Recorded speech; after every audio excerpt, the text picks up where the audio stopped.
de las diarreas disenteriformes, el rotavirus también la puede presentar, aunque es poco frecuente. ¿Sí? Si el niño tiene 9 meses, se ve tóxico, 39-40 de fiebre y diarrea poquita, escasa, con sangre, eso puede ser una chiguera, una salmonela. Y si el niño convulsiona, vamos más a favor de una chiguela, porque la chiguela produce una toxina que es la chigatoxina, ¿sí? Que es neurotrópica y puede generar convulsiones. Antiguamente uno solicitaba a esos niños antígenos febriles, ¿sí? Para determinar o establecer si era una tifoidea, paratifoidea, chiguela o salmonela. Pero pues en realidad yo nunca lo he usado, porque tiene muchos falsos positivos. De la sensibilidad es muy mala, muy mala. Entonces, diarrea no disenteriforme, todo lo que hemos hablado. Hay diarreas por Staphylococcus aureus. ¿Cuándo le da uno diarrea? ¿Cuándo sospecha una diarrea o vómito por Staphylococcus aureus? ¿En inmunosuprimidos? Ustedes han ido a esas reposterías, que en ese ponqué que lleva 100 años, que se ve muy bonito en la vitrina, porque uno lo va a probar y está probando historias en la panadería.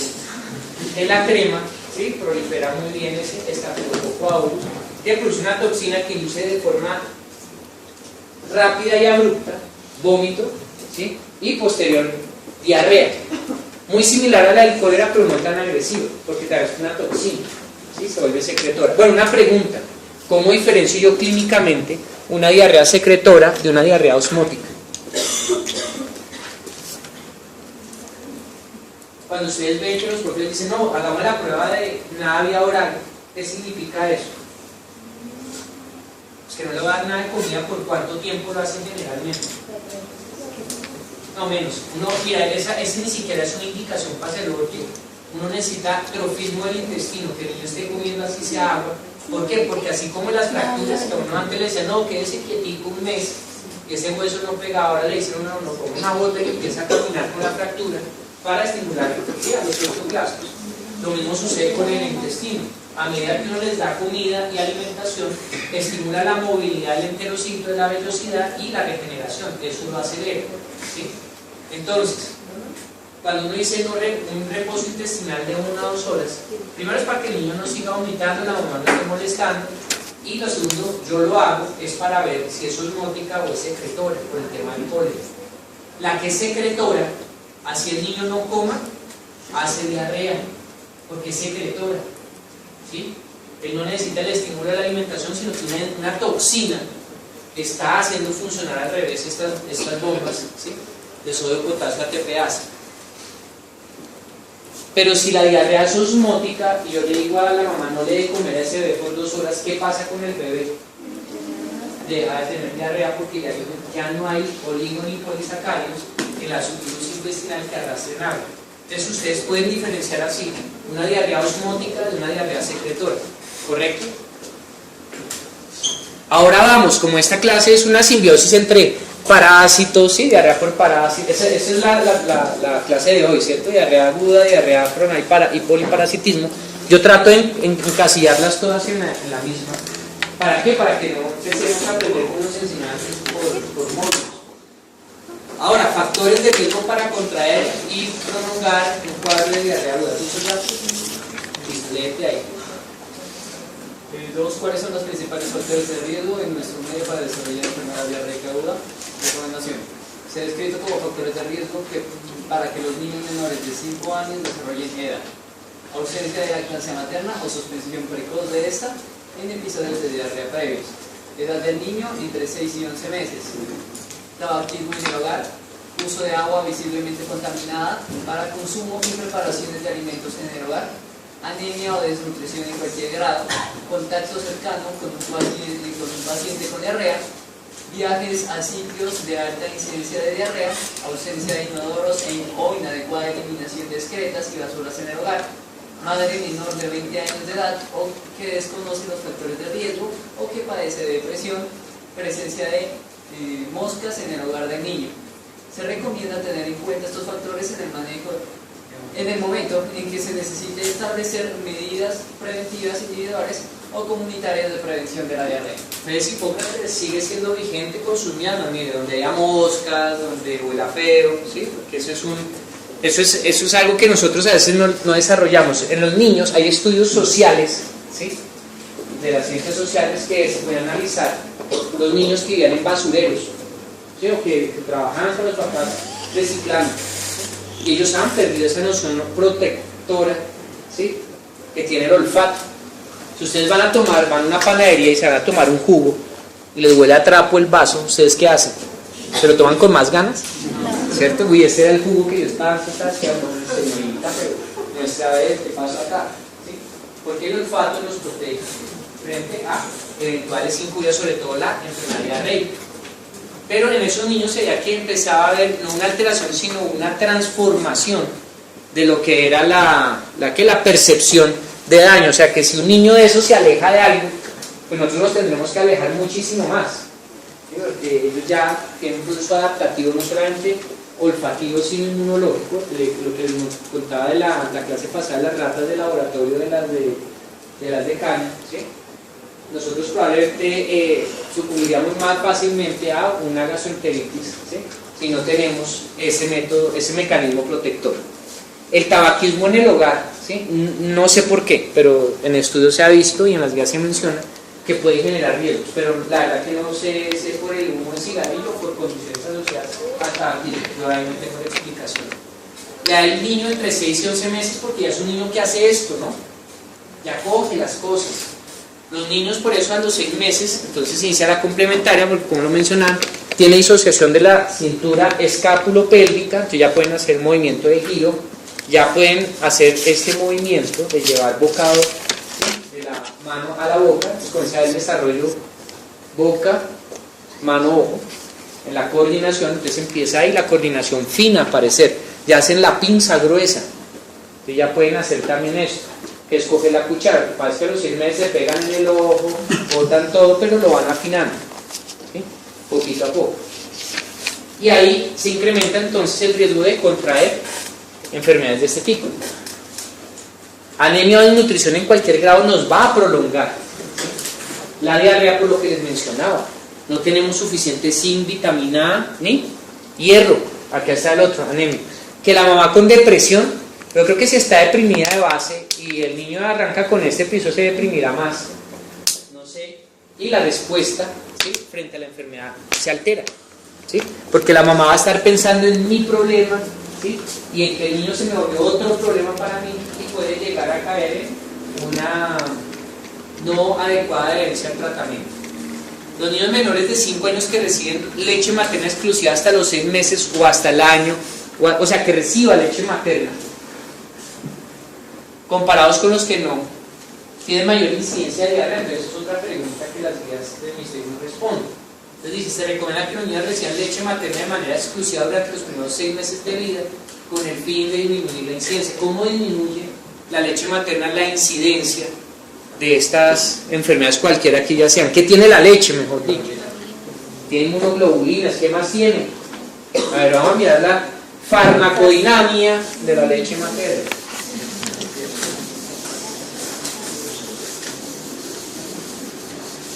Colita quemada, entonces sí se trata en la diarrea. Bueno, ¿por qué? Porque hay ácido láctico. Muy bien. Leche materna, entonces este es el seno, areola pezón, las glándulas y los conductos.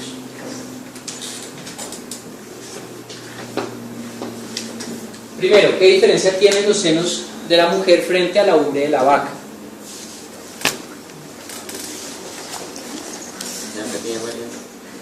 Las vacas almacenan leche, el seno humano no, se va llenando, se va hipertrofiando, ¿sí?, las glándulas, y hay un poquito de leche guardada en los conductos, ¿sí? ¿Cuál es el estímulo de la vaca para que produzca leche? Ninguno, ellas almacenan. Lo que falta es que llegue el becerro y empiece a succionar. En la mujer, ¿sí?, hay un reflejo que se llama el reflejo oxitótico, liberación de oxitocina. ¿Qué libera la oxitocina? En el cerebro de las mamás. ¿Alguna es mamá? Bueno. ¿Qué hace que se libere oxitocina? Eso sí lo ven en ginecología. El llanto del bebé, auditivo. ¿Qué más? La succión, sí, junto con la prolactina. La succión del bebé, correcto. ¿Cómo? Piel a piel. El contacto piel a piel, ¿sí? Y ahí comienza a producirse la leche materna. ¿Cuáles son las 3 fases de la leche materna? Así calostro. Eso. Tenemos calostro. ¿Qué más? Que va desde el 0 al tercer día, que se produce poquita. ¿Cuánto se produce diario? Más o menos 250 mililitros. Que ahí es cuando viene el pediatra, la pediatra y la enfermera. No, mamita, y la abuela, ¿sí? Y la suegra. Eso usted no produce nada, mi china. En mi época yo era como una vaca lechera y criaba 8 y criaba a su esposo y tuvo un problema con usted, sí, pobrecita. Porque las abuelitas no se acuerdan que dentro de los 3 primeros días se produce muy poquito, ¿sí? Que tiene bastantes kilocalorías, ¿sí? Por mililitro, y que es poquita porque el estómago de un recién nacido es del tamaño de una ciruela y no le cabe más. Pero como no se enseñaron eso, entonces llega, ¿sí? La chica de minifalda de alguna de estas leches de, ¿sí? La visitadora médica, mire doctor, le tengo la respuesta a su problema de esos 3 días, ¿sí? En que usted está cansado en el turno y se desvara facilito dándole tantas onzas de esta vaina, ¿correcto? Eso está claramente, ¿sí? Conocido, pero nosotros no nos muestran el lado oscuro de las leches de vaca modificadas o leches de fórmula. Después del tercer a cuarto día, entonces llega el esposo, ¿sí? En su ley María, y ve a la esposa como Sofía Vergara, porque los senos aumentan de tamaño y empieza a producir entre 600 a 700 mililitros de leche materna hasta más o menos el día 28 a 30, que se conoce como leche intermedia. Y después de esta es la etapa neonatal, y después viene la etapa lactante, en la que se produce la leche madura, ¿correcto? Y es diferente la leche de la mañana, la del mediodía, la de la noche. ¿Sí sabían eso? Yo creo que se los había contado. Porque hay diferentes concentraciones de una hormona que se llama la dopamina. Oye, ¿y la dopamina para qué sirve? Para muchas vainas. A nosotros nos sirve cuando un paciente, ¿sí? La colocamos en infusión de dopamina, dosis renal, dosis beta, dosis alfa, ¿cierto? ¿Sí se acuerdan de eso? Pero a nivel de nuestro sistema nervioso y emocional, límbico, corteza prefrontal, amígdalas, ¿qué sucede? ¿Qué hace la dopamina? Es un neurotransmisor muy poderoso, las emociones, ¿sí? Cuando una mujer, un hombre nosotros los hombres producimos oxitocina. Sí. ¿Cuándo? Cuando está enamorado, está con cara ahí perdidamente enamorado, ahí hay oxitocina. Y las mujeres reconocen muy bien eso. Oh, no mentira. Se produce, ¿sí? Se produce la oxitocina. Y hay dopamina. El tema de la depresión, eso sí es un postulado mío, creo que tiene que ver con la dopamina. Pero la dopamina es diferente en concentraciones en la leche de la mañana que en la leche de la noche. Hay mayor concentración de dopamina en la leche de horas de la noche. ¿Y eso va a ayudar a qué? A generar la construcción del ciclo del sueño del bebé, porque va a estar más relajado, va a estar más tranquilo. Por eso los niños alimentados con leche materna, independientemente del tema de la diarrea, también tienen una mejor construcción de todas esas funciones ejecutivas superiores, ¿sí? Lideradas por la amígdala y la corteza prefrontal. Lo que yo les contaba alguna vez, si ustedes van por la calle o si van al Transmilenio, o esos tipos que se saltan, ¿sí? Yo no sé cómo hace, una vez vi por la Caracas como con 72, como 3 muchachos se subían y quedaron al lado de uno, y uno pues, hola, ¿sí? Estos tipos de pronto no recibieron suficiente dopamina como para saber que, ¿sí? En tema social y de función ejecutiva superior, pues trabaje, ahorre, pague su boleto y nos beneficiamos todos, ¿sí? Dopamina. El estudio que les contaba en Medellín, en la cárcel de alta seguridad, menos del 1% habían sido lactados por su mamá. ¿Por qué? Porque nacían no siendo esperados, no deseados, bla, bla, bla. Pero para no salirnos del tema, aparte del tema emocional, que es un neuroestimulante, no es lo mismo un niño con diarrea alimentado con biberón en un carrito donde nadie le para bolas, a una mamá que le da seno, que lo ve, que lo siente y que no se le va a broncoaspirar. Tenemos que la mamá, a través de su leche, efectivamente le pasa inmunoglobulina A, ¿correcto? ¿Qué hace la inmunoglobulina A? Nos va a blindar todo ese epitelio mucoso, ¿sí? Para prevenir las complicaciones que puede ocasionar un virus, una bacteria o un parásito. ¿Qué más pasa la mamá a través de su leche materna? Ya sabemos que la inmunoglobulina A. Eso lo dijeron todos muy bien. ¿Qué más? ¿Qué más? ¿La qué? Las lisocimas. Muy bien. ¿Qué más? ¿Cuáles? Neutrófilo. La leche materna tiene lactasa. Entonces, como tú bien lo dices, tiene enzimas, ¿sí? Entonces, nos va a ayudar con ese déficit relativo de disacaridasas. Entonces, nos va a disminuir ¿qué? La permanencia de esos azúcares grandes, polioligosacáridos en la luz intestinal. ¿Qué más da la leche materna frente a una infección diarreica? Neutrófilos. Neutrófilos, muy bien. Nos da neutrófilos, nos da macrófagos en sí, leucocitos, con memoria inmunológica. ¿Será igual un leucocito de la mamá, un leucocito del bebé?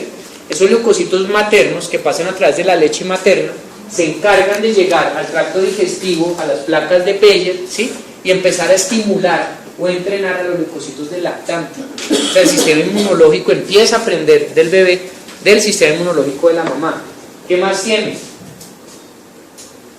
Lactoferrina. La lactoferrina, ¿sí? Sí, actúa, ¿sí? Casi como un bactericida y contra los virus. Entonces la lactoferrina de la leche materna también nos va a ayudar a modular esa respuesta inflamatoria e infecciosa. ¿Claro hasta ahí? Entonces la leche materna sería, yo creo que el tratamiento preventivo y terapéutico por excelencia. Se recomienda que los niños reciban leche materna con otros alimentos apropiados para la edad entre los 6 y los 24 meses con el fin de disminuir la duración de los episodios y mortalidad por diarrea. ¿Qué están recomendando como alimentación para los niños con diarrea? Le llegó un niño con diarrea y le van a dar de algo. No le dé leches, ¿cierto? Entonces, no lácteos. No lácteo. ¿Qué más? No frutas ácidas, no cítricos. No procesados. Muy bien, ¿qué más? No dulces, ya saben por qué. ¿Sí?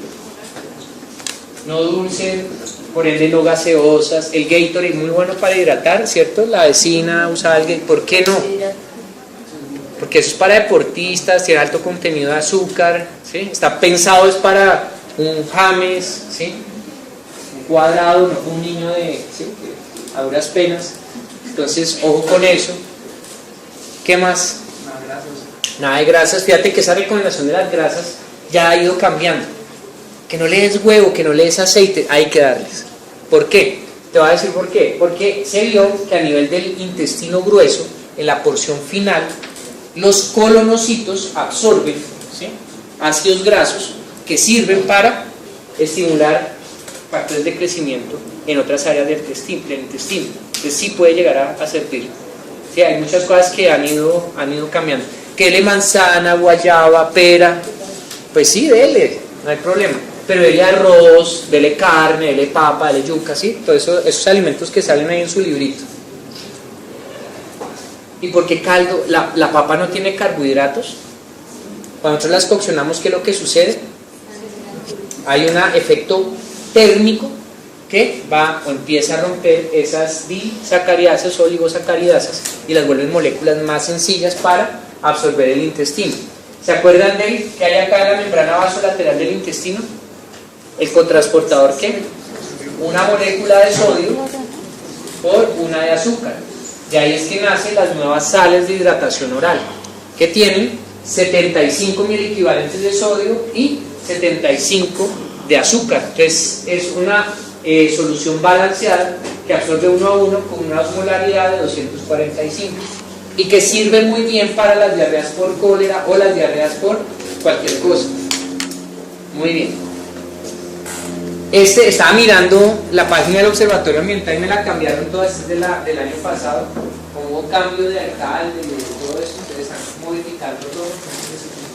Estaba ahorita intentando explorar como hicimos hace 8 días, pero todavía no conozco bien los cambios, entonces vamos a ver qué es lo que se ha hecho con el tema del agua. Esto se sigue midiendo en Bogotá, se conoce como el índice de riesgo para el consumo de agua potable. Entonces, ¿eso qué significa? Que el agua que nosotros tomamos cuando abrimos la llave, a no ser que uno no le dé mantenimiento al tanque de la casa, es muy bueno. Este es el índice ¿sí?, de riesgo para consumo de agua potable. Vemos que en Bogotá es menor a 1 y el valor, ¿sí?, de riesgo es mayor o igual a 5. O sea que si alguna vez ustedes vieran esto que sube acá, pues tocó hervir. Además, bueno, ese es el riesgo de índice, debe ser indicado. Manifestaciones clínicas de una diarrea. Debemos tener en cuenta la forma como comienza, el tiempo de evolución. Realmente el rotavirus, esto es en menos de 12 horas, es muy rápido. Presencia de fiebre, vómitos. ¿Cómo es el vómito? Que si tiene un vómito verde o amarillo, pues lo primero que hay que pensar es que una obstrucción intestinal, ¿sí?, o un hilio metabólico. Tratamientos instituidos. ¿Cómo han visto ustedes entre los pacientes que han llegado con diarrea, que traen la fórmula, qué les están formulando? Acá dicen se están formulando antibióticos. ¿Qué más formulan? Hay antibióticos, es lo que más suele ver uno. ¿Sí? Hay mamitas dentro del tema sociocultural que le formulan agua de apio, agua de cebolla, aguas aromáticas. Pero recordemos que estos líquidos no son hidratantes, ¿sí?, y no funcionan. Entonces ahí tenemos que ver la calidad y la cantidad de líquidos aportados. Hay mamitas que dan Coca-Cola, le sacan el gas y se lo dan cuando el niño tiene vómito, ¿sí? Entonces, otro tratamiento instituido es el del descuajado. ¿Se han visto niños descuajados o no? Entonces, cuando vayan a la ruralidad, o no, inclusive en las zonas periféricas de Bogotá, cuando el niño tiene diarrea y vómito, la mamita en su creencia sociocultural dice que mi niño se descuajó, entonces le atribuyen la caída desde un corral, un golpe suave, a la manifestación de la diarrea. Lo mandan al sobandero, el sobandero le amarra un fajero y el fajero más el sobijo le tiene que mejorar la diarrea. Y ahí vienen que, no es que se mejore, pues yo no sé si coincide con la recuperación de la velocidad o si hay un tema mágico. Pero lo cierto es que no va a final con esas mamitas. El problema de eso es que el fajero a veces lo aprietan tanto que altera la distensibilidad abdominal, afectando. Si ese niño produce gas metano y tiene ese fajero, pues puede volverse una pequeña bomba atómica. Entonces no puede alterar la mecánica respiratoria diafragmática, porque la respiración de los lactantes y niños pequeños es tóraco-abdominal. Bueno, hay que ver si es acuosa. Bueno, entonces las secretoras ya vimos, las malabsortivas ya vimos. Las deposiciones generalmente virales, ¿sí?, son muy abundantes, son explosivas, ¿sí?, y se asocian a esto, ¿sí? Entonces, esas son las dermatitis. Acá dicen, es que parece muy extremo, pero pues sí, dependiendo del tipo de piel. Acá vemos, sí, un tipo de piel muy clarito. La diarrea no más con 1 o 2 deposiciones, ¿sí?, ya puede generar ese tipo de dermatitis de la vía pañal. Y eso es una quemadura. Pero ya con eso ustedes saben el resultado ectoploscópico. pH de cuánto? 5, 4, ¿sí o no? Flora bacteriana, ¿cómo va a estar? Aumentada. Azúcares reductores, positivos. ¿Por qué? Porque hay deficiencia relativa de algunas disacáridas. ¿Qué más? Leucocitos, 15 a 20. Con esa diarrea tan macha, ahí produce un trabajo. ¿Puede haber sangre o no? Puede haber sangre, ¿sí? Tratamiento. Bueno, las diarreas disentéricas se deben, o sea, la verdadera deposición con sangre, antes que nada, yo no sé si en esta, estoy muy amarillista, una deposición con sangre rutilante y el niño llevado, ¿sí? Entonces, una característica es que se acompañan de pujo, tenesmo, el paciente se ve séptico, así como, ¿se acuerdan? Hace 8 días que yo les mostraba las características clínicas de la neumonía bacteriana, de la neumonía viral y de la neumonía típica. La neumonía bacteriana generalmente tiene hemograma con leucocitosis, neutrofilia, PCR. A ver si eso es mótica o es secretora por el tema del polen. La que es secretora, así el niño no coma, hace diarrea, porque es secretora, ¿sí? Él no necesita el estímulo de la alimentación, sino tiene una toxina que está haciendo funcionar al revés estas bombas, ¿sí?, de sodio, potasio, ATPase. Pero si la diarrea es osmótica y yo le digo a la mamá no le dé comer a ese bebé por 2 horas, ¿qué pasa con el bebé? Deja de tener diarrea porque ya no hay oligopolisacáridos en la submucosa intestinal que arrastren agua. Entonces ustedes pueden diferenciar así una diarrea osmótica de una diarrea secretora, ¿correcto? Ahora vamos, como esta clase es una simbiosis entre parásitos, ¿sí? Diarrea por parásitos, esa es la clase de hoy, ¿cierto? Diarrea aguda, diarrea crónica y poliparasitismo. Yo trato de encasillarlas todas en la misma. ¿Para qué? Para que no empecemos a aprender cómo nos enseñan por módulos. Ahora, factores de riesgo para contraer y prolongar un cuadro de diarrea aguda. Listo, léete ahí. ¿Cuáles son los principales factores de riesgo en nuestro medio para desarrollar enfermedad diarreica aguda? Recomendación. Se ha descrito como factores de riesgo para que los niños menores de 5 años desarrollen EDA.